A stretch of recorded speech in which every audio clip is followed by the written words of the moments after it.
Bonjour. L'état d'esprit, c'est d'abord d'être fier de pouvoir aller à cette coupe du monde. C'est beaucoup de responsabilités, également parce que, on doit faire bonne figure, et montrer une bonne image du pays. C'est également au niveau sportif de continuer notre projet sportif qu'on a initié depuis, maintenant, 4 ans, où on peut estimer que c'est une première phase aboutie.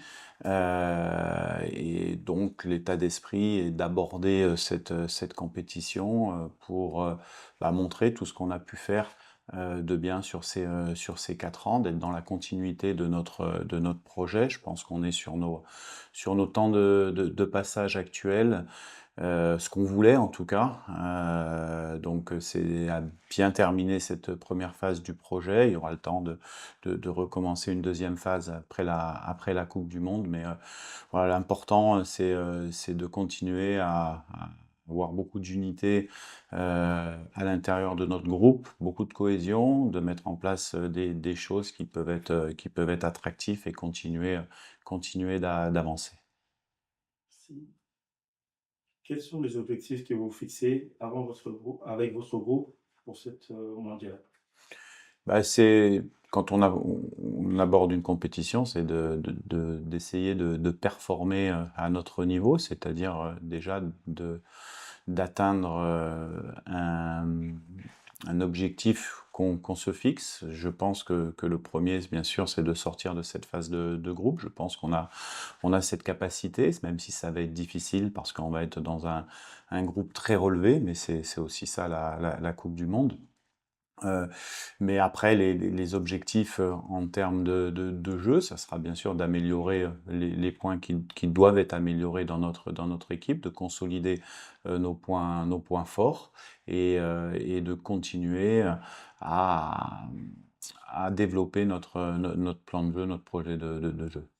Ah, c'est toujours pour des staffs techniques, on a eu beaucoup de réunions, oui, bien sûr, c'est toujours très difficile parce que c'est la Coupe du Monde et que les 26 joueurs qui ont été choisis pour représenter la RD Congo font partie d'un choix. Malheureusement, on ne peut pas amener tout le monde.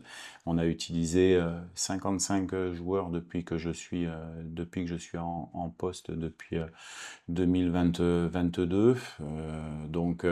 Oui, le choix a pas été simple, mais il s'inscrit dans une certaine forme de continuité sur ce projet-là.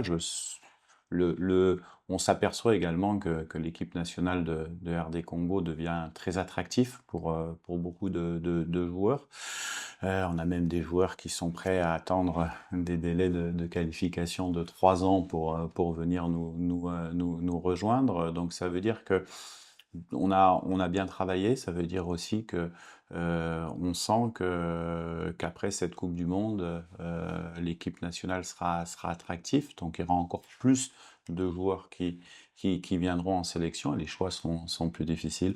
Aujourd'hui, il a fallu faire des choix rationnels qui seront basés sur ce qu'on a mis en place depuis 4 ans. Il y a beaucoup de choses qui ont été construites au niveau tactique, au niveau des habitudes de travail. La Coupe du Monde, c'est pas le moment pour faire des tests. Voilà, il faut consolider ce qu'on a fait de bien. Donc oui, il y aura un avant Coupe du Monde et un après Coupe du Monde, mais pour l'instant, on est objectivement vraiment très concentré sur cette Coupe du Monde.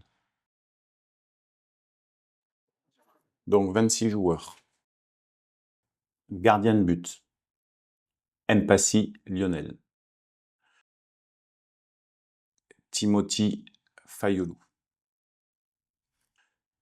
Mathieu Epolo. Défenseur, Chancel Bamba.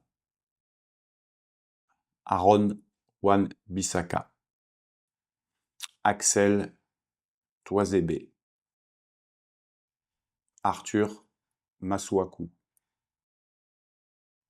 Joris Kayembe. Steve Kapwadi. Rocky Bouchiri. Dylan Patubinsika, Gédéon Kaloulou, Noah Sadiki, Samuel Mutusami, Edo Kayembe, Gala Mukao, Charles Piquel, Nathanaël Mboukou, Brian Sipanga, Gaël Kakuta,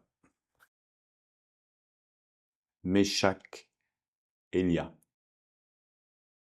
Théo Bongonda, Fiston Mayele, Cédric Bakambu, Simon Banza, Johan Wissa, 26 joueurs. Oui, on a toujours un message de fin, se dire que forcément le choix, comme je l'ai dit, a pas été simple. C'est une Coupe du Monde. Après, tout peut arriver aussi d'ici le 1er juin où on doit donner une liste finale. Hein. Donc, il faut que ceux qui sont appelés et bien sûr ceux qui sont sur la liste des réservistes puissent être concentrés. Un remerciement bien sûr au peuple congolais, à tous nos fans qui nous ont suivis depuis le début de la campagne. Ça n'a pas été simple. Je pense qu'on a fait preuve de résilience pour atteindre cet objectif. On sait qu'on a beaucoup de soutien, on sait qu'il y a beaucoup d'attentes autour de la RD Congo. On va venir à Kinshasa pour partager un entraînement avec nos fans, avec nos supporters le 26 mai. Avant cela, il y aura une conférence. J'invite tout le monde à une conférence de presse le 25 mai à 10h pour avoir un échange avec la presse locale.